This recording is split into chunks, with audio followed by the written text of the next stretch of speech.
What is going on, everybody? It's Thursday, so another episode of Closers is in the house, and we've got a ton to talk about. The greatest hitter of all time has advice for the greatest all-around player of all time. Major League Baseball finally has some merchandise that people are interested in, and they yank it off the shelves, and it's almost time. Everybody's heading to Japan for the opening series, and I'm not one of them. We'll talk about all that and more with Mr. 69, David Aardsma. Mr. 6. What is going on, James? How Not you doing? Much. Dude? Mr. 69, I like it. It's so funny. My wife hates it. And Andrea only hates it because she thinks I could have gotten a lot more saves. And she's like, you stopped purposely on 69 just to be on 69. And I'm like, no, I didn't. And she's like, you like jinxed yourself. Because at one point I was like, hey, I got 69 saves. Like that wouldn't be the worst number to stop on. And she's like, you jinxed it. So she's of the opinion that the millions of dollars you would have made if you had gotten additional saves, that means nothing to you. You just wanted the name Mr. 69. It's more of a jinx. It's more of a jinx idea. Is that I ruined my rest of my future by saying, hey, I got 69 saves. Like, that's not the worst thing in the world. I can't wait to go to a strip mall in Arizona one day when I move out there. And we had just bought the whole strip mall, and we have 69 beeps, 69 walks, 69 flavors of ice cream, the whole David Aardsma 69 center. We'll see. Yeah, Mr. 3000. Yeah, Mr. if you don't know, 2,999 actually. 2998. I thought he ended on 2999. Did he? I gotta go back and because he got the hit, but then he took himself out or bunted to score the last run and got out, and so then he changed everything to 2,999 and became the team player, and everybody liked him. Like, yeah, Bernie Mac. You know, it's funny that you mentioned team player because I have something that I want to discuss a little later in the show. But before we get there, I want to talk about the fact that everybody is going to Japan right now. And I am so unbelievably jealous. I spoke to Harold Reynolds yesterday. I was hoping that he'd be willing to do something with us pretty soon, but he's going to Japan. I spoke to Junior the other day. And despite the fact that I even offered to carry his photographic equipment, he's going to Japan and not bringing me. So the whole world is over there. Ohtani's over there. Imanaga is over there, but not us. What the hell are we doing, David? I just living the dream out in New York and Arizona. I mean, screw those people. Who wants to be out there and watch cool baseball in Tokyo? And I mean, just with like Ohtani and Yamamoto and I mean, pretty much everybody. Sasaki, Imanaga. Damn it. So cool. Did you see the Cubs hitter hitting the balls with the samurai sword? No, I didn't. You got to send me that later. Yeah, I don't know. Okay, I'm throwing this out there. I'm going to be real with this. I don't know if it's real. He brings out a samurai sword, unsheaths it, taking BP with it, cuts baseballs like perfect. I don't think it's real. I don't think it's real at all. Oh, like at all. And everyone's like, "Oh, this is the coolest thing ever." I'm like, it smells fishy to me. Either that or he knows Hattori Hanzo and Hanzo made him a nice sword. Well, I'm sure it's a very nice sword. I just don't. It's too smooth. There's like no balls like that. He's just like kind of like, and the balls are like perfectly cut, and it's like, no, he didn't even miss one. Like every ball was like perfect in the middle. I don't know, man. The kind of sword that would be able to do that is a very expensive sword, and I highly doubt that they would screw it up giving it to just some random Cubs hitter. Now, if they gave it to Ohtani, it's not just a random Cubs hitter at the same time. Like it's not. Was it? It's Suzuki. Oh, okay. Suzuki. So it's not just like random Cubs hitter, right? Okay. And its setup is cool, but in the last one, the ball like hits the camera guy, and it's like everything's too perfect. Gotcha. Now, you've been to Japan to play baseball. Tell me about that experience. What was that like? How does it go? You go over there. It's not like automatically the next, you get off the plane and you start hitting. Does MLB do anything to get you guys, to see the culture, to, reach out to fans? Like, how does that work? Okay. So Little backstory: 2008, I signed with or got traded to the Boston Red Sox. They had a series set up with Boston to go out to Tokyo to play the A's. Of course, why wouldn't you play the A's, right? Because that's obviously a huge fan-friendly Tokyo team.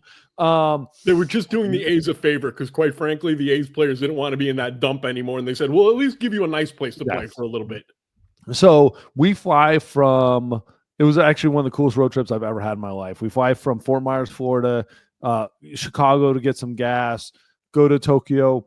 We land. So, but they had prepped us a lot beforehand and said, like, okay, here's the sleep schedule, here's your plan, like, so you're ready, like day one to start like getting used to the culture, getting used to playing baseball on that timeline and all that stuff, time zone, and so it was well done.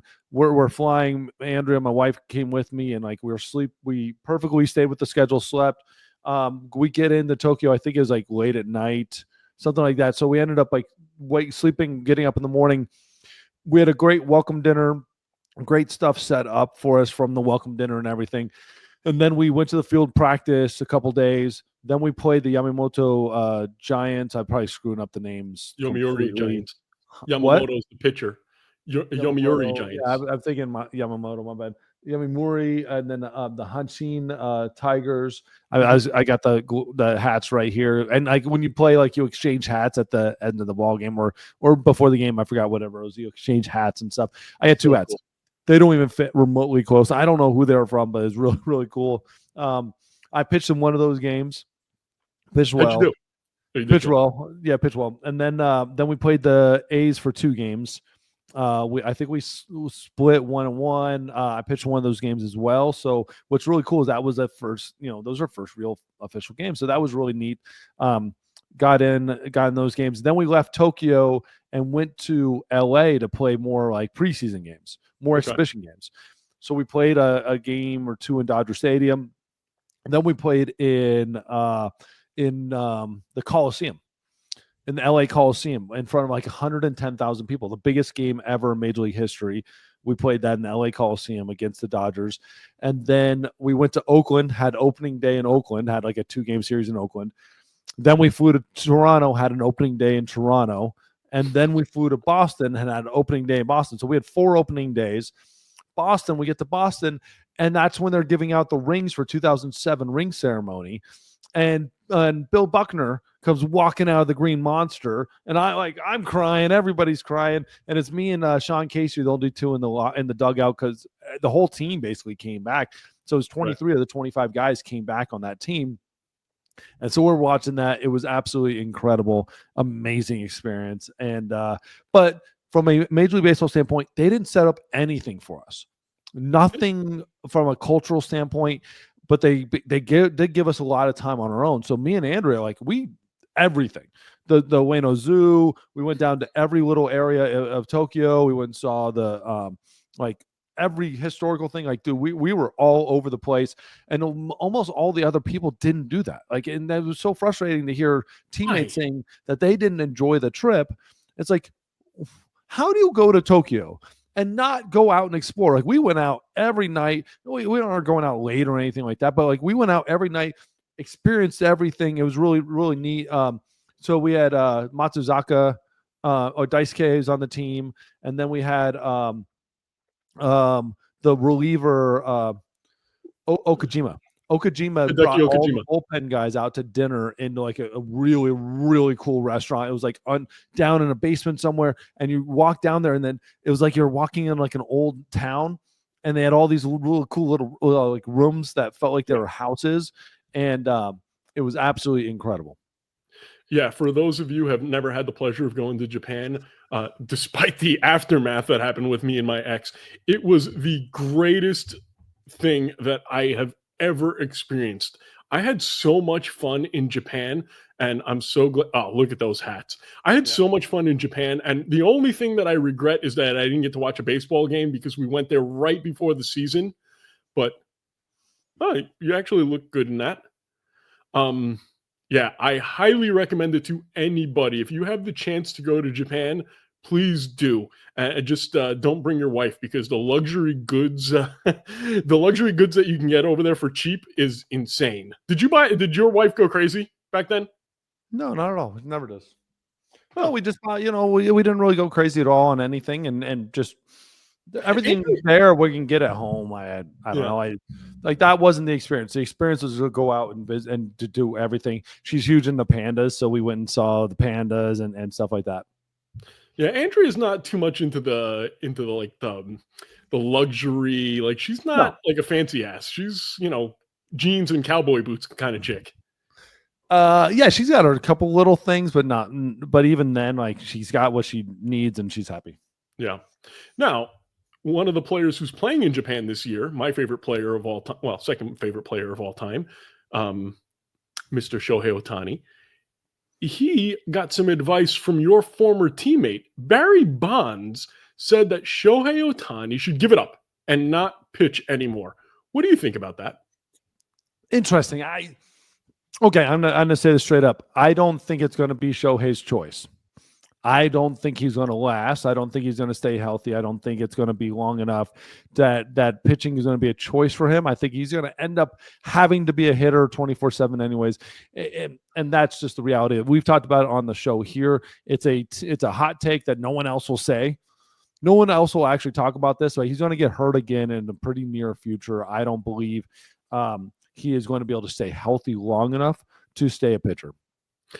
I think the year after next, he will not be pitching. I think he will pitch the rest of this year. I think next year we're going to have that one dream season that I believe that he is capable of having, where he is the best hitter and best pitcher in all of baseball. And I think after that, as his age catches up to him, as he gets hurt eventually, because how many guys have come back from multiple Tommy Johns and have been great? Not many. Not many. Like just a few couple guys, and we still jury's out on most of them. Yeah. So I think it's pretty much the beginning of the end right now. However, for Barry Bonds to say that he should just stop, and I respect Barry. He's the best hitter in the history of the game. But for him to say for Shohei to stop right now, for me is not the right thing, because Shohei, because of what he is able to do, be a great pitcher and a great hitter, he's bringing eyes to the game. And the anomaly is what makes him special. He's special no matter what. He's a 50-50 guy. Nobody's ever done that. But the fact that he does both is the reason why he is the greatest all-around player in the history of the game, and it's hands down. And don't take that away. And here's the thing about it. He's still really amazing at what he does. He still can crush it, and then he's still a great pitcher. I just don't think historically injuries like this are going to last. And I would hate to see him miss more at bats because of an arm injury, but I feel like it's going to happen. And it just sucks. And I hate it. I'm not wishing injury on anybody. I just think from a health standpoint, you're watching a dude that's not been able to stay healthy as a pitcher long enough to really have an impactful pitching career. He's had a very impactful seasons, but not as a pitching career. He's already missed 2 full seasons plus as a pitcher. No, don't get me wrong. When our rehab pitcher is out there rehabbing, he has one of the greatest hitting seasons of all time. You can't ignore that. But like, if he was a pitcher, we'd be talking like, oh my God, like the years that could have been, the pitcher that could have been great. We kind of talking about DeGrom, but DeGrom still had more seasons under his belt where he was the greatest pitcher. Yeah. And that's the issue. There's movements and there's body movements that just don't hold up. I actually think Roki Sasaki won't. I don't see it. I don't see it for over a long term that he's going to stay healthy. Maybe I'm completely wrong. I think he's going to blow out as well. Yeah. I have a question for you that quite frankly, I don't know the answer. I'm not trying to set you up for anything for a change. Go for it. Okay. Pitching, from what I've heard, is really about being able to have your routine. As a pitcher, you need that routine. So let's say Shohei, the year after next, he decides, okay, I'm done pitching. Could he, because he's so great as an athlete and because he has such talent as a pitcher, could he say, oh, you know what? I haven't pitched in a couple of months, but it's game 2 of the NLCS. We need 3 outs really bad here. Do pitchers have the ability to do that if they're not getting their regular rest, their regular work in? Can they get that one inning out of them if they need it? Okay, so I'd do the scenarios more like this. If he's been pitching and then they just like, all right, let's move you to the bullpen for a game. Is No, that kind of what you're saying?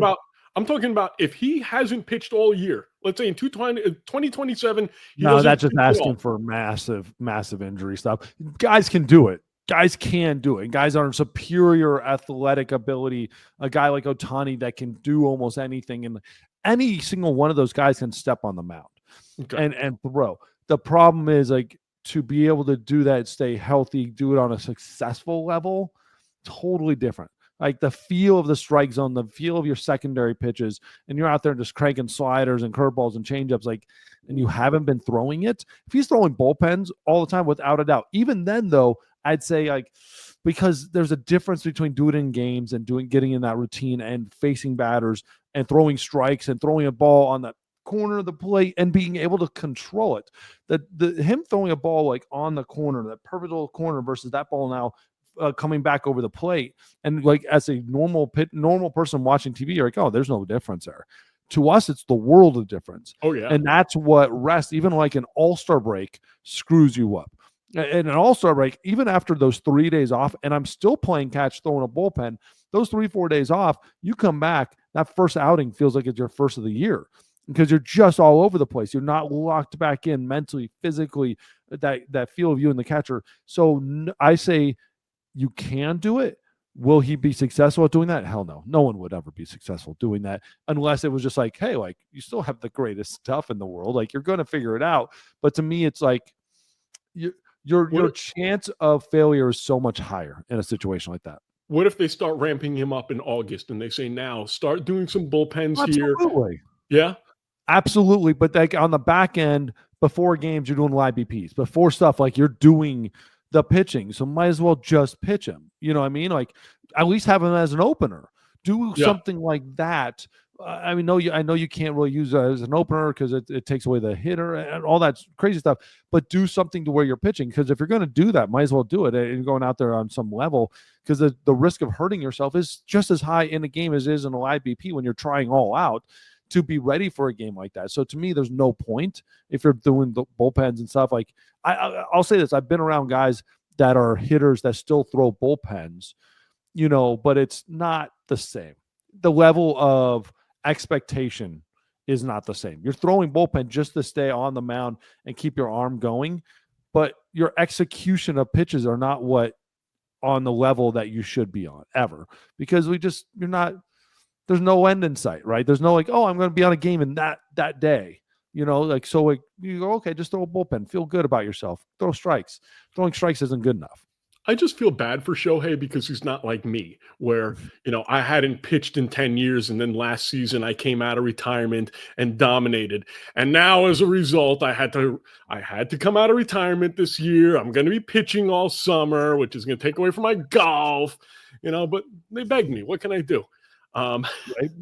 Yeah, Shohei, I love it. Stay pitching as long as you can.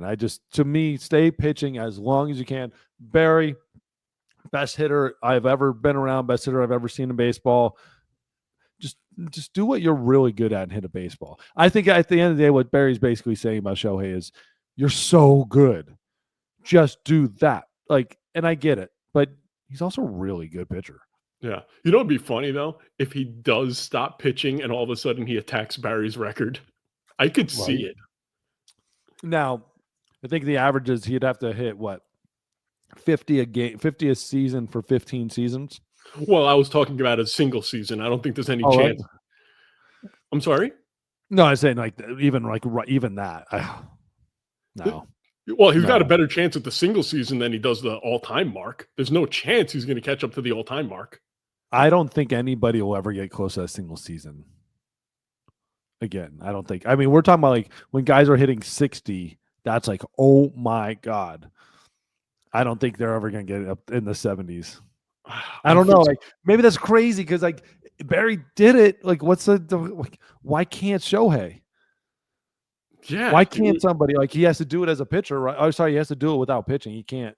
There's no chance he's ever going to do it if he's pitching. But when he wraps it up, if he wraps up his pitching career soon, he's got a small chance. And I can't say that there's many guys in baseball that even have a small chance other than Judge. Or Ohtani.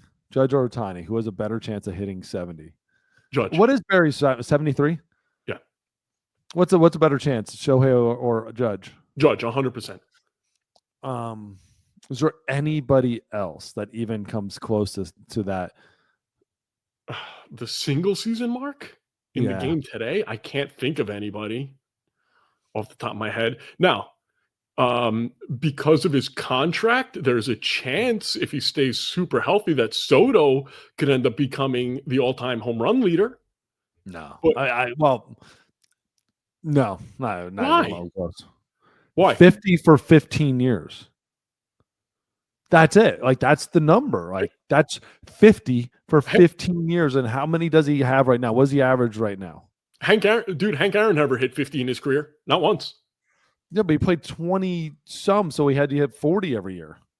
Okay, so you're telling me that Soto couldn't do 40 a year for his entire rest of his contract? Which he's only done once. And he's already 25.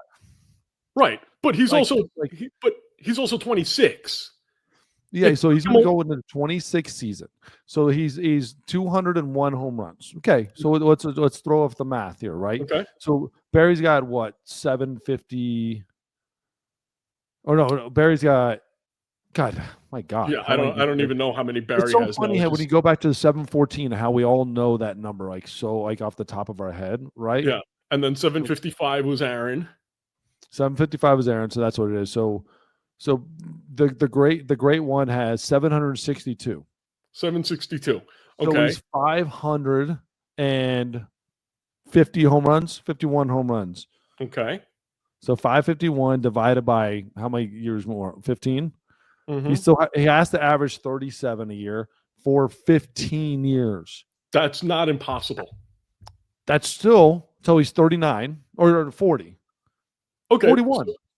Okay. 37 and he's not even close to averaging that right now. No, but he would have to, and I don't know how we got on this tangent, but he would have to get over the next 4 or 5 years 45 to 46 home runs, so that way he doesn't have to have 37 later on in his career when he's getting older, which is not unreasonable. He's averaging 28 right now. That's unreasonable. It's not.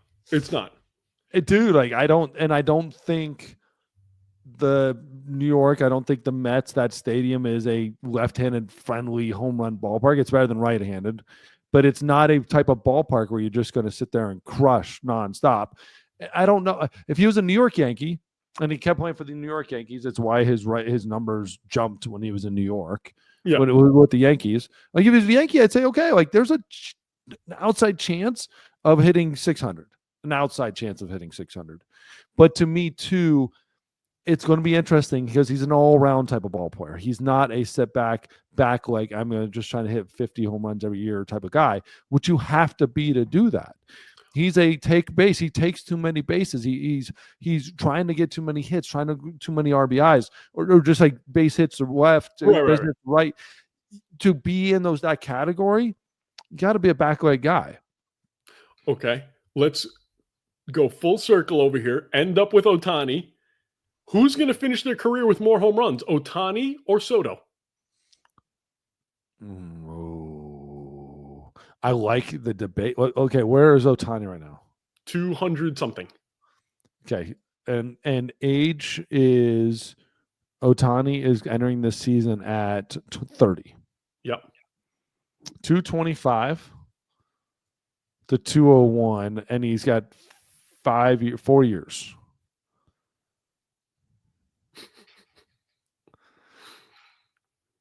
Ohtani. Ooh, I think Ohtani. I think we're going to see. I don't know. I'm going to call this at 35. We're going to. Ooh, God, at 35. And 9 years for Soto. I was about to say in 9 years we're going to see a fat, slow Soto. But he's got 9 more years to do it. Ohtani has 6 more years of real hitting. Mm-hmm. Soto, huh? Soto. You have to. It's at 4 years. It's going to be really close, dude. And Ohtani's and I'm going to say this, Ohtani's going to miss another year from Tommy John. Like, it depends on when he gets hurt, right? Like, well, not necessarily, because he Last year, Depends on when he gets hurt. He got hurt at the end of the year with the Angels, so he had surgery. He had months to be able to sit there and recover. right? Like if he would have gotten hurt in July, the rest of the season's gone. Yeah, It's just timing. Like yeah.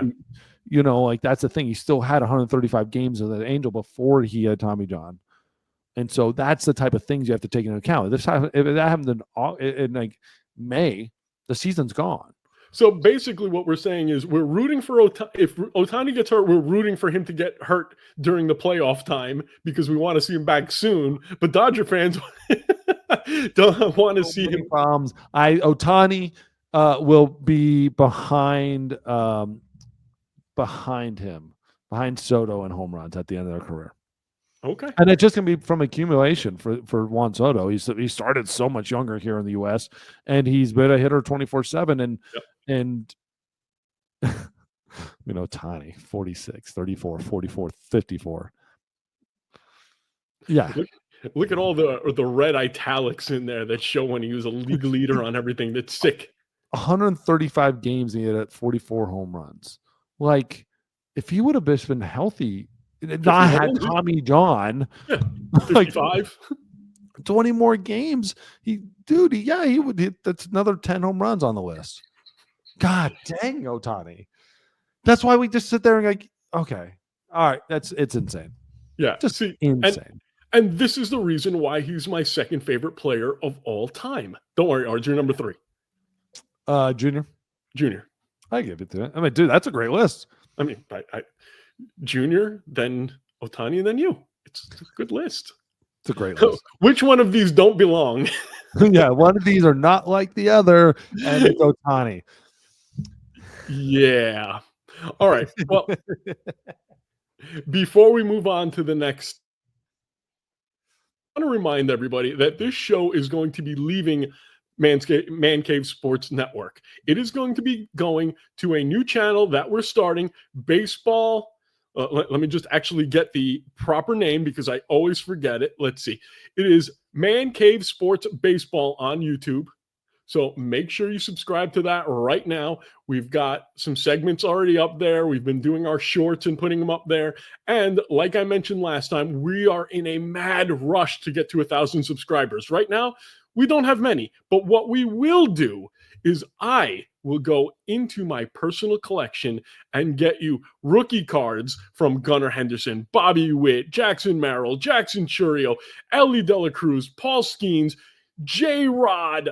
I'm going to hook you up. So one of the 1,000 subscribers, the first 1,000 subscribers is going to get that pack. And I know, David, you said, why are you being so generous? Why give away all your stuff to the people? Because I love the people. I'm a man of the people. Of the people, for the people, by the people. Correct. I just like in the Shaft movie, you know why they call me Peoples? Because I take care of my peoples. And it's Man Cave Baseball, by the way. It's Man Cave Baseball? I thought it was Man Cave Sports Baseball. See, that's why I have you. Because you are my guiding light, my North Star, if you will. And my guiding light is Alex. So our producer. Thank you. The hell with Alex. Clippy. All right. Clippopotamus Jones. And finally, one more little thing that I want to mention to everybody. Do you want to pitch like Ohtani? Do you want to have 69 saves in your career? Why not go to Top Velocity? Why not be the newest member of Top Velocity Pro, deal with Mr. Aardsma, learn your craft, and become one of the greats, like my future client, Mr. J.D. Aardsma, who will be giving me 15% of his salary. And might be coming on the show later to talk about a fun little topic. Yeah, if you want to be the best version of yourself, best baseball player possible, come to Top Velocity Pro. Search me out online on every single social media. Send me a message and go to the website, topvelocitypro.com. Send me a message. We'll talk baseball. We'll talk about pitching. We'll talk about throwing. I will make you the best baseball player, best pitcher ever possible. You'll be way better than Ohtani. There's no doubt. I mean, people don't realize the reason why I'm the finest softball pitcher in the Brooklyn area is because of Top Velocity Pro. Without a doubt. And I do not put my stamp on James. Wait, you do not put your stamp on me? I do not want to put my stamp on James. Dude, I'm leading a team to a championship this year. It's gonna happen. Prove it. Prove it. Are you guaranteeing a championship? I'm guaranteeing a championship. When is the season going? April. April. Okay. I haven't pitched a full season in 10 years, and my shoulder is killing me. But I made a deal with my buddy Tommy that if we came in the top 3 in our golf league last year, that I would make a comeback. And we came in second in our league. Granted, it had to do with handicap a lot. But yeah, and so I'm coming back. Do one show. I'll have James video his throwing, his pitching mechanics, and I'll break it down on the show. No, we will not be doing that. Yes, we will be. You're going to have to call Tommy then, because I will not record myself pitching. But I did tell these guys if I don't get my number, I'm not pitching. So I had to get 22 back. 22, not 24? Yeah. No, 22's always been my number. Okay. The double deuce. So, and now that Soto's got 22, it's even better. Right? That's why everybody probably wants it now. Well, it ain't going to happen. I told them, truthfully, I told them if I can't get 22, I better get 17. Oh, Shohei. Well, I mean, think about it. Great hitter, great pitcher. I can do it all on the field, baby. My God. Next segment. All right, let's move on. Last week that would have to come up big for their team to go really deep into the season and maybe in the playoffs. So this week we are going to move on to the AL. Did I say AL last week? No, we did NL last week. And we did NL last week, AL this week. This week. So AL last week, we're going to move to AL this week. Okay. We did NL last week. We're going to move on to the AL this week. And David came up with his list of players that really need to come through in order for their team to get to the promised land. So let's give it a go here. Let's start it off with the Oh, I'm sorry. You have something to say? We both came up we'll together. There's the guy I want to hear your idea behind. Okay. I'd love to hear it. I agree with you. I agree with it, but I want to hear one for sure. I want you to back it up and tell me where you're at with it. Okay. Well, let's start with the former Oakland team, the future LA team, the Athletics Baseball Club. And I'm going with Las Vegas, wherever. Yeah, something. We're going to start off with Tyler Soderstrom. So why Tyler Soderstrom? Obviously, had a good, nice little rookie campaign out there. Really liked it. Liked what he has. But definitely, this is that second year. We got to grow a little bit. And here's the thing. This A's team is going to be pretty dang good, man. They're going to be exciting. They've got a lot of great players. I love Lawrence Butler. Signing Lawrence Butler is huge. Brent Rooker is obviously is an absolute stud. J.J. Bleday is a stud as well. There's a lot to like on this team. What I'm enjoying, too, is even last year, when we look at the stats, like there's only one player on that starting 9 that's had a negative WAR. So they're getting better. They're improving all year. Rotation, Luis Severino. How about that? Like JP Shears is stud. Like they have pieces. They've got pieces. It's gonna be a fun team. But with Tyler, he's that guy. Let's see him step back up because we know Butler and Rooker and Bleday. We know what they're kind of bringing on the team, especially Butler. He's a stud. Let's see that next step for Tyler. Cool. We're gonna move on to Baltimore and I've got Adley Rutschman. What do you think? Adley, so this is the dude. Like Gunnar obviously took that huge step up this last year in 24. Adley, who's the veteran above him, for me, the Gunnar's going to be great. Like obviously, it's going to be interesting on that third year how Gunnar just continues to grow. Adley, though, I want to see him continue with where he's been. Like continue with what he's been doing. It's great. It's solid. I don't need solid. I need, I need a huge contributor on this team where him and Gunnar just back to back in that lineup just become monsters. I'm going to say this real quick because I don't want to go on a long tangent, but if you take a look at Adley's, this is going to be his third year. Yes. His third full year. His rookie year was technically 2023 along with Gunnar. And a lot of his counting stats have gone down. You look at his OPS, look at some of those other things, and they've gone down. Me personally, if I was the general manager of the Orioles, knowing that catchers usually fade pretty quickly, I would actually try to trade him now. But I know they wouldn't do that. He's a fan favorite. He's a former first-round pick. I know they wouldn't do it. But Adley, you need to come through this year if the Orioles have a chance to win that division.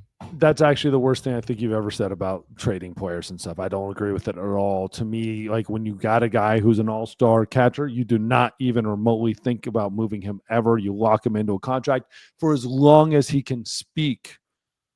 Okay, well, we'll disagree on that, but I've just seen too many guys. Hey, remember Matt Wieters?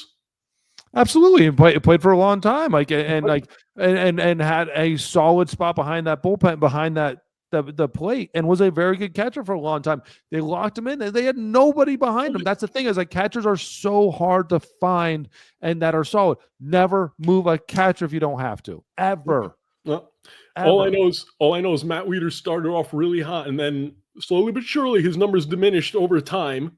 To the point where he wasn't that powerhouse. I mean, he's not, But they provide more than that. That's the key to this. They provide a lot more to it, and they had no one behind him. That's the thing. When you have nobody else, catching the tip of the iceberg, catching is so small compared to the other positions. When you have it, never let go of it. Just don't ever move it. Okay. Let's move over to Boston, and let's talk about Trevor Story. Do you think that he's going to have a good year, and is he the guy that needs to do it? Well, the Boston, here's the thing. You said it the second part. Do I think he's going to have a good year? Question mark. Does he need to have it? Absolutely. Let's step up and finally be the guy that they signed out of Colorado Rockies, that they got. He was an absolute stud with the Rockies. Now you have a type of team that you can win. Yeah, Devers, Duran, Bregman, Cassis, like Story, Yoshida, like they have the pieces. Connor Wong, they brought him in. Like there's some great pieces here. Connor wanted to trade a while ago with him with the Dodgers, but I remember that when that happened. But Trevor Story is an absolute stud. Has not played like it at all with Boston. If he gets on and gets going, this team is a really, really dangerous offensive team that could compete with the Yankees day in, day out from a lineup standpoint. Telling you right now, and we're going to have our season preview right before the season, talk about where everybody is going to finish in the standings. I got Boston at number 1 in the AL. All right, let's move on to the Gindians or the Guardians or the Indians, whatever you want to call. Oh, sorry, I skipped the team, and I totally understand why you skipped them. The Chicago White Sox. Sorry, I skipped the White Sox. So next, the choice, Luis Robert Jr. Luis Roberts. That's a really, like, when you're looking at and really what he's doing is doing for himself. Step up. No, he's not doing it for himself. Value for yourself, dude. No, he's not doing it for himself. If he has a good year, it helps the White Sox because they're going to trade his ass and get 2 or 3 pieces if he has a big year. Well, but that's why he's doing it. He's doing it for himself to get somewhere else, to get value and to get signed, to get a larger contract, because none of those things are going to happen in the White Sox unless they get new ownership, which they're talking about. Reinsdorf's talking about getting new ownership, new stadium, everything about it needs to change. They just need to drop a bomb and start over. All right. Now we're going to go to the Guardians. Kyle Manzardo. This is my guy. I want to hear you talk about him. I just think he's got all the potential in the world, and he hasn't tapped into it yet. And I think he is that guy behind, who can be behind J-Ram and be that guy that they really need to step up. J-Ram, God dang, he's so good. Stephen Kwan is awesome getting on base. Yeah, this is one of those lineups where I'm sitting there going like, God, where am I going to get my runs from outside of the first couple guys? Kyle Manzardo, if he's able to step up and start playing on those type of levels, like the growth that we saw out of Kwan, growth we saw out of J-Ram, like he is going to be an absolute stud, superstar. Just got to see that growth in a lineup where he's going to get a lot of at-bats. Yep. All right, we're going to move over to Detroit, and we're going to go with the former first overall pick, Spencer Torkelson, who has been very disappointing so far in his career. He was first overall. Yeah. That's incredible. So Spencer Torkelson stepped up his first year and did well. The second year really kind of like backed off. I mean, that's the thing about it. It was like that sophomore slump. Not really excited about it. This is a team that was so exciting at the end of the season with Tariq Skubal basically taking the ball every day and just winning, and absolutely amazing making the playoffs. That offense just needs help. The biggest problem with that whole offense, though, and you know exactly what it is. What's the biggest problem with that offense? No power.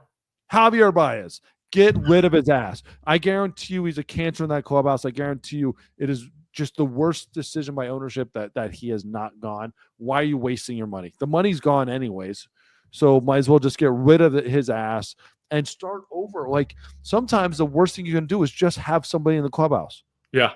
Yeah. And every time I look at Javier Baez, I keep thinking, damn, the Mets traded Pete Crow Armstrong for that bum. I I get it. I get it. The promise is there. When he hits a ball, it's good. Yeah. But the dude can't hit a ball. Yeah. All right. Move on to the Astros. And I think the guy on that team has to be Christian Walker, their newest import. Love it. Love it. Huge signing, but he has to start off the year hot. He ends the year always really good. He actually needs to start a year hot, which doesn't make any sense when you're down here in Arizona and everything's hot. It's really nice. It's nicest weather there is in baseball outside of probably San Diego. It's probably better than San Diego for most of the year until it gets too hot. But Christian Walker, absolute stud, big power hitter. He's going to hit huge home run numbers down there in Dankenfield, Dankenfield, whatever it is now. And so he's going to have huge home run numbers out in the Crawford boxes there. Just a matter of he has to start the season off hot. All right, we're going to move on now. And Adam Schefter's new competition, Vinny Pasquantino of the Royals, is the guy that needs to step it up. Vinny Pasquantino, obviously. You know why I said the new Adam Schefter, right? No. Because he was breaking news. He was the one that told everybody that the Jets were signing Justin Fields, and he gave everybody the pretty much the exact dollar number. It was pretty interesting. Did he? That's interesting. Obviously, we know Bobby Witt Jr. To me, I would have had it. I had it between Vinny and Jonathan India, and I wanted to see like which one of those two guys, like India at this point, like be the guy we've all thought you were going to be. Be him. Let's go. Take that next step in your career. Vinny's still young enough. I'm not too worried about him yet. But at the same time, like this Royals franchise needs that next generation of guys in the whole lineup and not just Bobby Witt. They need 3 or 4 guys that can take over. If they do, they're going to become the Royals of the mid 2010s and just be a dominant force. And I think they can win a World Series if they just get a core 3 or 4 guys. You know, and it's interesting, too. I read some reports not too long ago that the Royals really targeted one of the Mets players to bring in to be that veteran off the bench or veteran player. And I don't know why it never happened. Starling Marte would have been really good for that team. Interesting. Absolutely. Would have been great off the bench. To me, like he's starting obviously here if you're in the Royals. Really good. And it's amazing when you're looking at this roster outside of Renfroe and Salvi, everybody is like 4 years of service time or less. Almost everybody until you get to the pitching rotation. Yeah. Everybody in that lineup is 4 years or less, which is incredible. But we talked about this. When you have that, you need that veteran presence. Salvi's there. I love it, but you got to have maybe one more guy. Maybe it's Hunter. I don't know how he is in the locker room, but you got to have that. We talked about with Baltimore that you need that. They still have it, but they might need one more. Yep. All right, move on to the Los Angeles Angels, and we'll talk about there's only one guy who can play over there. And nobody better say that the guy who needs to step up is freaking the idiot at third base, because no, Rendon ain't coming back. It's got to be Mike Trout. They need to cut ties with Rendon as soon as humanly possible because it's the same thing as Javier Baez. When you don't want to be there every day and you play like crap, just cut your losses. Bad contract. I get why they paid. I get why the Angels paid him. But the guy that really needs to step up and just be healthy, just play baseball games because if he's on the field, he's one of the best baseball players of all time. He's a generational talent, and everybody loves him, and he's a great teammate. He's never said a bad, like the wrong thing ever in his life. I wish he started saying some wrong things. It'd probably create some excitement, but just be on the field, dude. That's it. Just be on the field because they have some great stuff there. They've got some players, man. They've got some dudes. Zach Neto is an absolute stud. Ohapi we need him to get better though too, but really it all comes down to Trout. Yep. All right. The Minnesota Twins, a team that can never stay healthy. I'm going to go with Royce Lewis. Royce, again, this is one of the special talents in baseball. When he's healthy, when he's on the field, he is an absolute stud. I just want to see him get that consistent streak where he's on the field every day playing baseball because, guys, if you don't know his name yet, like look him up and watch him play baseball. He is an absolute stud. Yep. We'll go to the New York Yankees, and we chose Marcus Stroman. Marcus Stroman. I love the baseballs. Makes him feel like he's a balls on his chin. Sorry, Marcus Stroman, absolute douchebag. No, at the end of the day, the rotation all depends on him. That's it. Like there's no other way to say this entire season. Is right now on his shoulders. Yeah, Like Marcus Stroman. Marcus Stroman of all Marcus things. Stroman, you said you're a starter. You said that you won't go to the bullpen because I'm a starter. You walk like an ace. You talk like an ace. Go out and be an ace. Now that Garrett Cole is out, do what you got to do. And if you can do it, you'll get paid. If you can't, shut up. Luis Hill will come back. We'll see how he is when he comes back, if he full back and healthy. But now that rotation got really thin, and it's got Max Fried, Carlos Rodon, Marcus. You got Clark Schmidt, Will Warren. So it got really thin really quick. At the same time, everything we think about Marcus, even if he's just average Marcus Stroman, is still good enough at a 3-hole, 4-hole in a roster. It's not going to be superstar step over like make a huge thing for the Yankees type of thing, but they need that. They need him to step up and see him at his very best. We'll just see if we ever get that from him again. He just needs to have one complete season where he's the same in the first half as he is in the second half. That's it. Yes. Bottom line. Thank you. All right. One guy that really annoys me, not because I don't like him, is Randy Arozarena of the Mariners. This guy, all the potential in the world. Please do something. Dude, did anybody have a better World Baseball Classic and market themselves higher than he did? There was nobody on earth that had a more marketable World Baseball Classic than he did. And then he goes with the Rays, does well, gets the trade, and just became another Seattle hitter. That's the problem. And I actually don't know how much of his decline is based upon him or based upon actually just Seattle. Like hitting in Seattle. And that's the biggest problem. But he needs to figure it out. He's going to be right in the middle of that lineup. They got a solid lineup. Julio Rodriguez, Kyle Raleigh, him. Victor Robles is solid. Luke Raley, obviously, we know about like some of these guys. Polanco, he's going to be in the middle of that lineup. And like if they have any chance to win baseball games, I was already doing it. If he has any chance to win baseball games, it's going to be on his shoulders. Yeah.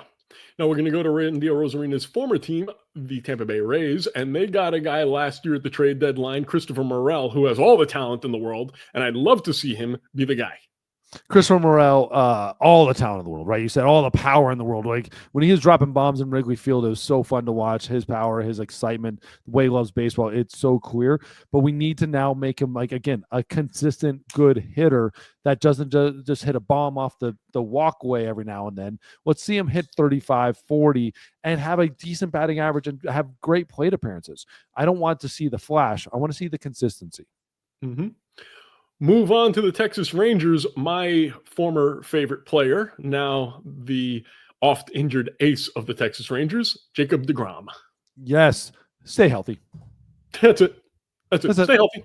Next. Please, for the love of baseball, you and Mike Trout, for the love of baseball, just stay healthy.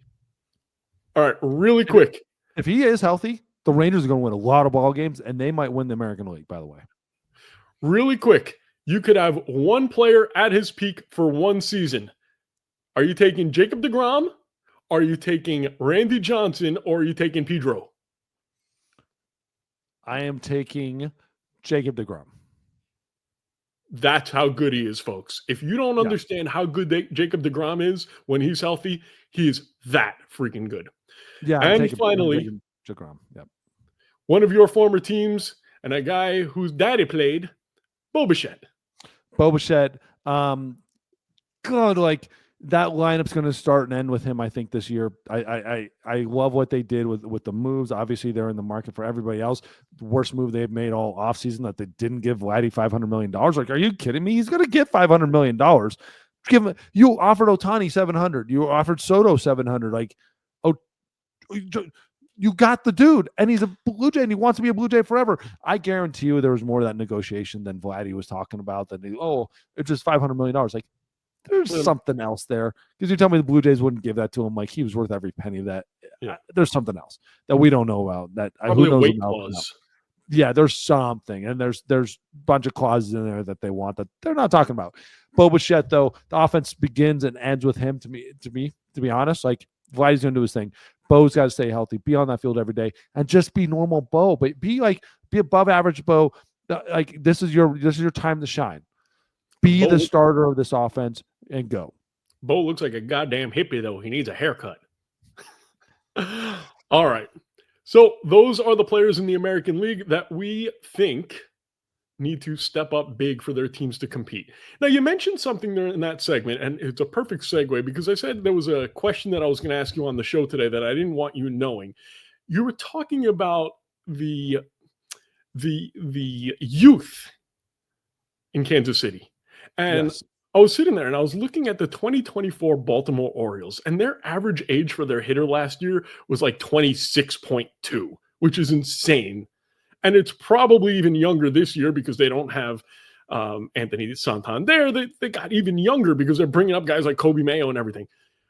Now, we talked about having that presence in the locker room, in the lineup, of having a veteran, but should you be afraid if a team is too young and doesn't have that veteran lineup? Because I'm sitting there and I'm looking at all these guys. I'm looking at, Rutschman. I'm looking at Jackson Holiday. I'm looking at, Gunnar. And all I'm thinking is, if there's nobody to calm them down, if I was 24 years old, 23, 22, whatever, and I had that kind of money, every Friday night I'm looking to go out and get laid. Are That's your you? problem. That's why you're not a Major League Baseball player. No. These guys are thinking that stuff. It's yes, you need veteran leadership and that sort of stuff. You need them on the field, you need them off the field. Don't get me wrong; these kids aren't just crazy.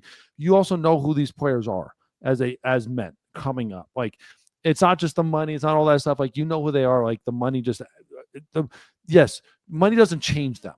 Let me put it that way. You know who you're drafting. You know who you're watching in the minor leagues. You know, like, what type of man they are.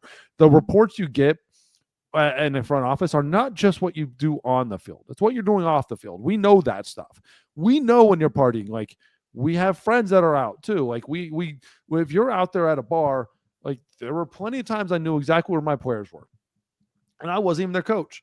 Like, I am in the front office. I know who the guys are that are going out, and I know where they're going out. Like I know where to avoid because my players are there, type of thing. Like, it's not hard to figure out that, like, what guys are out and how they are, what type of personality they are. So it's not like these guys are just going to go crazy because you know them coming up, and if you know they are going to go crazy type, you immediately grab that guy and you get him a mentor and you get him around. But things can get out of hand. Things can, like, you can go down a spiral without really realizing it. You go out one night, oh, we're fine, we'll go out tomorrow night. Like, even if you're not going out crazy, you're just out. Having a drink, having 2 drinks, like, that'll never even affect you. But then you do it 3 nights in a row, you do it 4 nights in a row, like, and then, like, all of a sudden, like, it just becomes what you do, and before you ever even realize it. And that's the type of thing those veteran guys will bring apart. And I don't like that in this entire lineup. Like, your veteran guy is Gary Sanchez. I've nothing against Gary Sanchez. As a hitter, we're not even talking about that. Yeah. Gary Sanchez is a man, I've just never heard anything about him being a guiding force. Like, you have to have guys like with the Mariners. We had Mike Sweeney come in. Dude, are you kidding me? This guy, like, he came in and led us as men, and not on, like, 99% of what he did wasn't even on the baseball field. It was off the field where he led us and made us a better player. Like, every team I was on, like, we had men that was in the locker room that taught us the way of being a baseball player, a Major League Baseball player. And teams that don't have that tend to struggle. And you've got a great point. Maybe they're not going out and they're going nuts all the nights because they have to learn how to deal with it. That's part of Major League Baseball. Plus, a lot of these guys have Major League dads, and like Jackson Holiday had a dad do it, and so they have a lot of guidance. It's not hard to figure out, like, how to plan yourself and do all this. At the same time, man, you need those veterans for these purposes. And I'm just wondering if let's say a team like the Orioles or Kansas City, who is so young and doesn't have that guiding force in the locker room, what if they start off really slow the first 30 days, and all of a sudden they're 6 back? Are they just sitting there saying, screw it, we're pretty much done anyway, so why not just have some fun? No, because a lot of times they're young and they got more energy than other. Like, that's the thing, is, like, a lot of times they actually have more energy than other teams. So 6 games back to them is like, whatever. Like, they don't even know it. Now, like, you get some salty veteran guys in there and they go, all right, guys, like, hey, let's go. Like, let's find that second gear. Let's focus. Let's get out here early for batting practice. Let's get out here for early work. let's lock our brains in here a little bit more. Let's refocus even more than what we're doing. That's where the veteran isn't like these kids will come to the ballpark every day with a smile and having a great time. Veterans sometimes like will call that meeting. So no, we need to change something. And that's where that value is. And isn't that like, I think these guys will never think they're out of it until they're really out of it. Right. It's just sometimes those guys can calm everybody down, go, cool, we need to refocus and change direction. And that's a value. I still don't think the Royals are there. I think the Royals with Salvi and that rotation, especially, can help. But usually pitchers stay away from hitter stuff. It's just this team, like, yeah, they got Charlie Morton and Zach Eflin, but they're pitchers. At the same time, like, there's pitchers, and like that entire lineup doesn't have anybody but Gary Sanchez. No. I mean, Tyler O'Neill's been around, Ryan O'Hearn a little bit, but like they need some dudes that are like team Hall of Famers, like that have been around a lot, and they don't have. And that's why I was so dumbfounded that Justin Turner didn't end up with one of those two teams. I thought he was the perfect guy for the Royals or the Orioles. Kike Hernandez. Kike Hernandez, Justin Turner. That's the reason why these guys keep getting signed and keep going places. Especially Kike. Like, there's a reason why the Dodgers will never let this dude go, because they realize the value he brings isn't just on the field. Yeah. It's that excitement. It's that stuff in the locker room where he can call a team meeting. Like, I'll never forget, like Chase Utley, like those guys. Like, there's a reason why Jimmy Rollins at the end of his career is in the Dodger locker room calling meetings. His first year as a Dodger. You know, like. There's the values that those guys bring. It doesn't matter what locker room they're in. They're calling the meeting. Johnny Gomes. Like, you bring a guy like that in, and he locks a locker room and says, this is how you win, guys. I don't care losing streak. Like, get refocused. Get out there and keep going. And, like, World Series follows guys.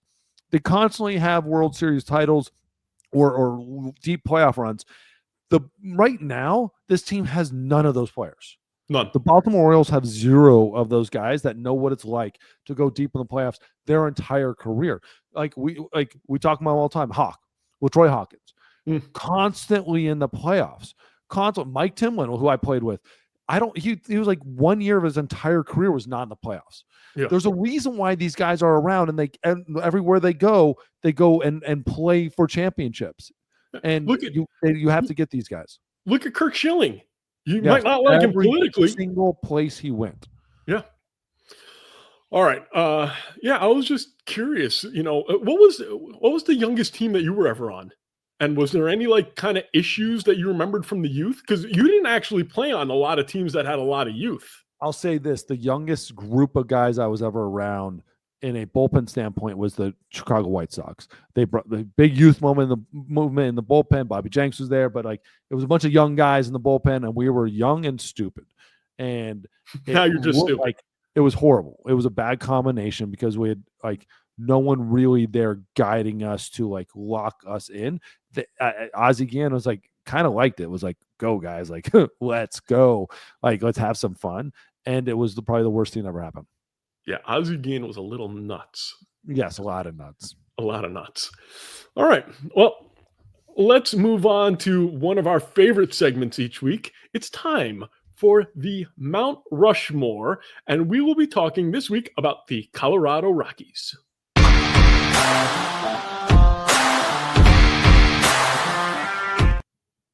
You hear? I'm talking to JD. We're going to bring JD on after this. I can't wait. All right. JD's in here. I guess we don't have the graphic. All right. Well, I guess Alex will add that in post because we usually have that little video. And look at that good-looking boy in the background over there, Mr. David Aardsma.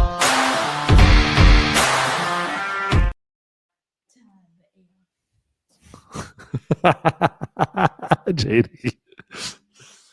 Alex, do you want to play the video now so that way you don't have to add it later? He already played it twice. I didn't see it. Yeah, he played it twice. How the hell did I not see it? Okay. It looked good. It looked good. It's on the screen. It's beautiful. No, I'm not talking about the lower third. I'm talking about that video that every week we have. Whatever. It's there. That was the third time. I never saw it, not once. I don't know how that happened. All right, let's get it started here with one of my favorite players of all time, Andres Galarraga, the big cat.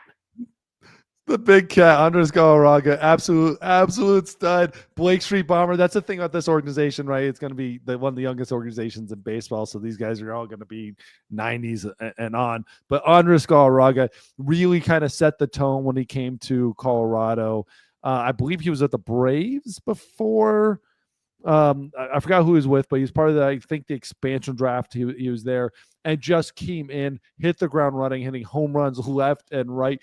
I'll never forget when he hit a home run in Marlin Stadium. I forgot whatever it called it back then. Miami Stadium. I don't even know what it was, but it was one of the biggest, longest home runs of all time. He just had power that was just different. And when he was sitting there with the Rockies, it was just an incredible bats all the years he was there. Yeah, I have a feeling that he might have had some extra power, but I'm not so sure. I can't say anything officially, but it always felt like there was some extra power in there. All I know is like when I got signed by the Giants, JD checking himself out. He looks so bored too, hanging out.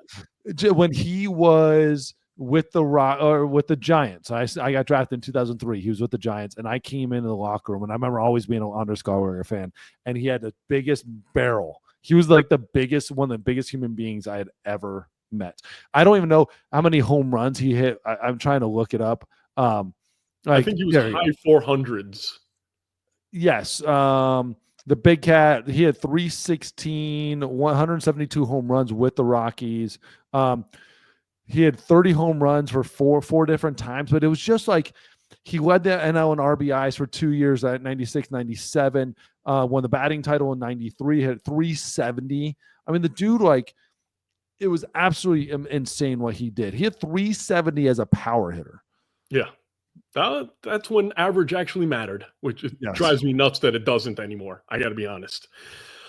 All right. Up next, the Hall of Famer, Mr. Larry Walker.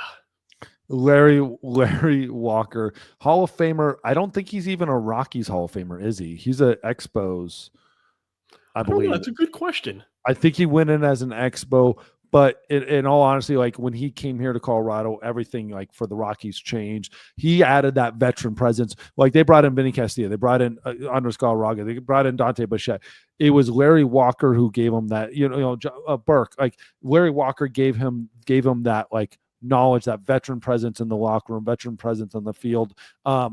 Absolutely amazing. One of the best memories ever was him, Randy Johnson, facing Randy Johnson in an All-Star game, and he hit righty and just got out of the way, just jumping out of the way of the ball. Absolutely great. And turned his helmet around because he needed the ear flap on the right side. So he wore the helmet backwards. Absolutely hilarious. All right. Up next, one of my favorite players of all time, Todd Helton. Todd Helton, I'm going to say this right here. He's the best Rocky of all time.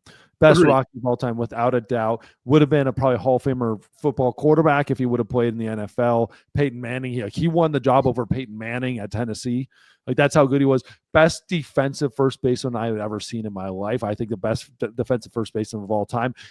Because the reason I say this, I have never seen an offense change their approach to baseball based upon the first baseman. And we can no longer bunt to first base based upon how good he was. And you completely changed the game. He completely changed the game. He got the 3,000. Did he get the 3,000 hits? I don't remember. Oh, I mean, anyways, 369 home runs, 1,400 RBIs, Gold Glover, 3 Gold Glover, which is absolute crap that he only won 3 times because he was the best defensive first baseman without a doubt.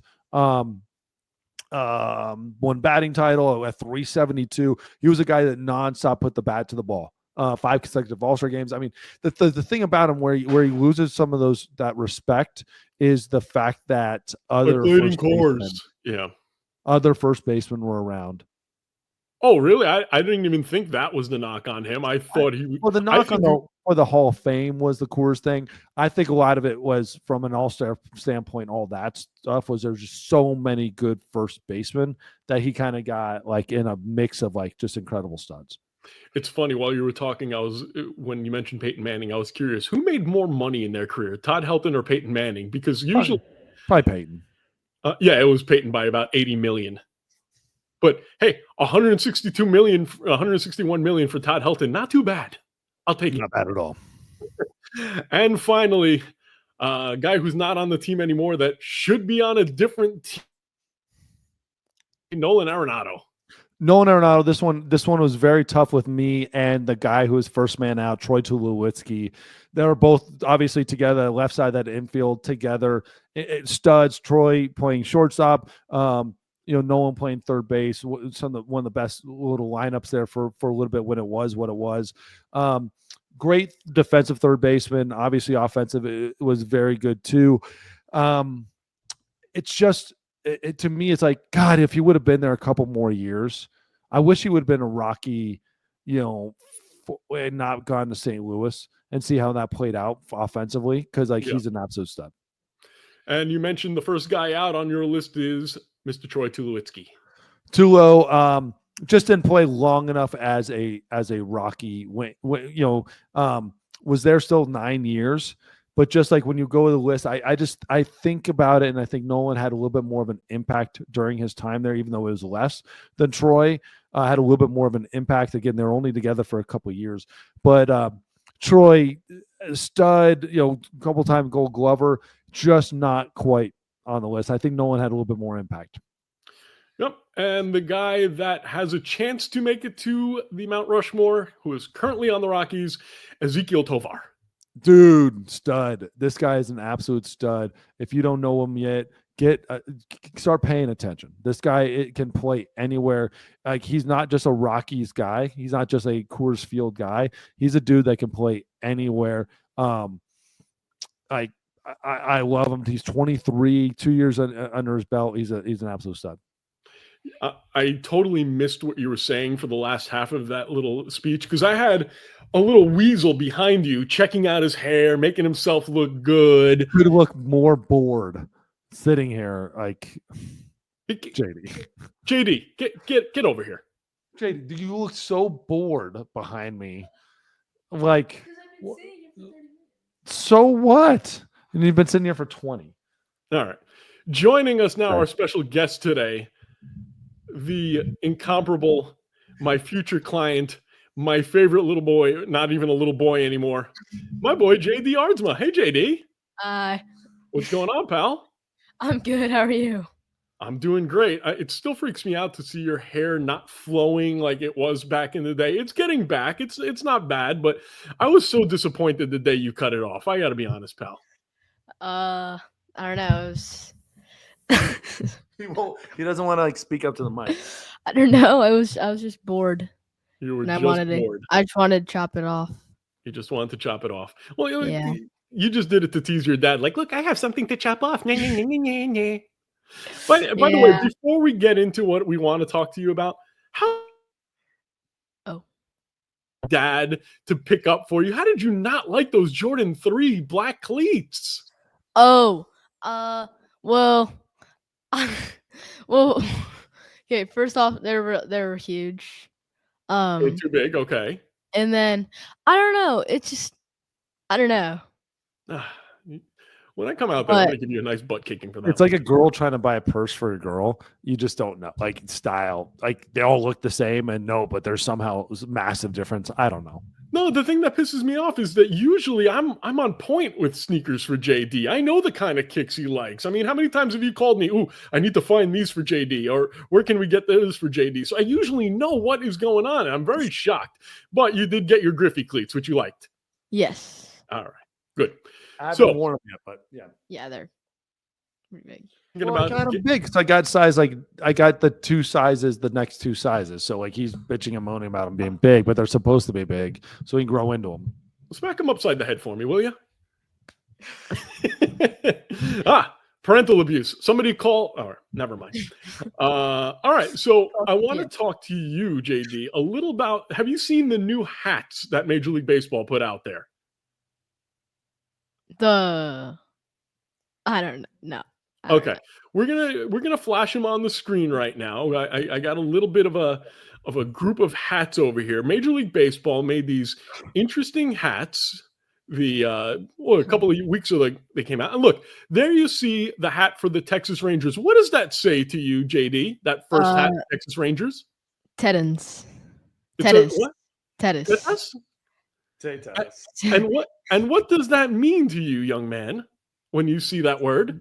Tatas. I don't know. I thought Tatas. I thought in Spanish. In Spanish, that's how you say boobies. Tatas is boobs. So my question is this, young man, since everybody's talking about these beautiful hats, would you wear a Tatas hat? Yes. Okay. Now, Alex, can you go to the next clip? The Los Angeles team and their hat? No, not that one. Yeah. That one. Now, what does that say? Anals. Anals. So, do you think the kids in school would want to wear a hat that said anals or tetas? Maybe. Maybe. So, the way I'm thinking, this is something cool that Major League Baseball stumbled upon by mistake, making it all like, hey, it's a little street, it's a little bit of fun. Yeah, it's a Texas Rangers hat. Yeah, it's an Angels hat, but it's got anal. And we got tetas. And I don't know about you, JD, but I'm a big fan of tetas. I mean, yeah. I mean, yeah. I think Big Ards, what do you think of these hats? Assholes. Oh, well, I think that they just wanted to make controversy because they're not really doing the best. They pulled them. So they got rid of the hats. So Major League Baseball already pulled the hats. New Balance pulled the hats. I saw online the Tatas hats are already being sold for $1,000. Yeah. I don't know who's buying it for $1,000. No one's buying it for $1,000. I just think that's absolutely hilarious. It's gonna be a collector's item. Absolutely funny. Like how many steps it took for them to just completely screw this up, and the amount of people that look at this. Every team has somebody that overviews these hats, and from a front office standpoint, everybody's got from a marketing standpoint. Major League Baseball has it. New Balance has it. And somehow everybody just completely agreed with this and missed it. Yeah, and not to mention the Major League Baseball Players Association, they get all the stuff in advance, and nobody saw the titties and the tetas? Nobody? A bad job by baseball. But as far as I'm concerned, baseball has always had a problem reaching out to a young, urban audience. Now you actually have something that some of these people want. They're willing to pay $1,000 for this hat. Bring it back. Bring it back. Sell them. They're the ugliest hats I've ever seen. Oh, there's no doubt that too. Like regardless of what they say, it's just a bad hat. It's a terrible looking hat. Don't get me wrong, but you have something that's capturing the imagination of the youth. I don't know about that, but JD, you want to back me up here? I think they are really ugly, but I think James's point is kind of right.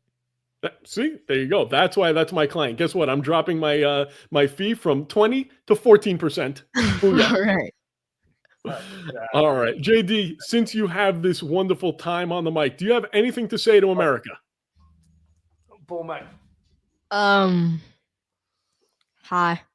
Hi. How you doing in school, by the way? I don't know. They don't really check my grades. Oh, what? You don't check my grades. Well, you don't know how you're doing though? Oh, good.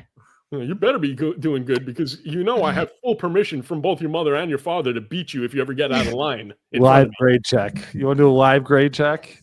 Yes, live grade check. Let's do it. You keep talking. I'll pull it up, and then we'll switch over to my screen. Oh gosh. Oh, JD. What do you got to say to James? I don't know. I gotta move a little bit. How are you doing with the girls these days? Not very good. How are you not doing good? I don't know. You're a good-looking boy. Even Alex says that boy's a cutie. They don't like the hair. Who told you not to cut the hair? Who was the one guy who said, JD, don't cut the hair? I'm thinking. Well, not really anybody. Just This guy with the thumb right here. oh yeah, him. I was yelling at your parents. Why would they let you do that? You have this beautiful, long, lustrous hair. Wait, the first time or the second time? The first time. First time really pissed me off. Yeah. You know, there's enough lack of hair in your household to go around. Yeah. All right, there we go. Ready? All right. What kind of grades we got here, JD? I think pretty good. Let's Oh go. gosh. Wait, what? All right. All right, you guys got to let me share my screen. How was that a B? That was a 95. He's talking like we can't hear him with the night. Oh. Guess what? We can hear you when you say, how's a 95 a B? Oh. There we go. All right. Can we zoom in here? English, B. Science, B. It's a 95. How's a 95? No, JD, that's your semester B. You're greater Oh, than- okay. Never mind. My bad. All right. English, 95. Very good. 94 in science. 83 in social studies. How'd you get an 83 in social? Oh, I don't know. Yeah, we got to talk. Wait. You've got Bible class? Okay. You got a 92 in Bible. All right. This is what I don't understand.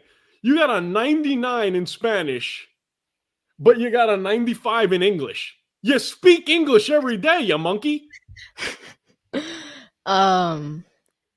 Spanish, I think there's only been like 3 assignments entered into the grade book this quarter. Okay, next question. Physical education. You are a stud of an athlete. You come from an athletic family. How did you get a 94? Cause there's tests in. What kind of tests?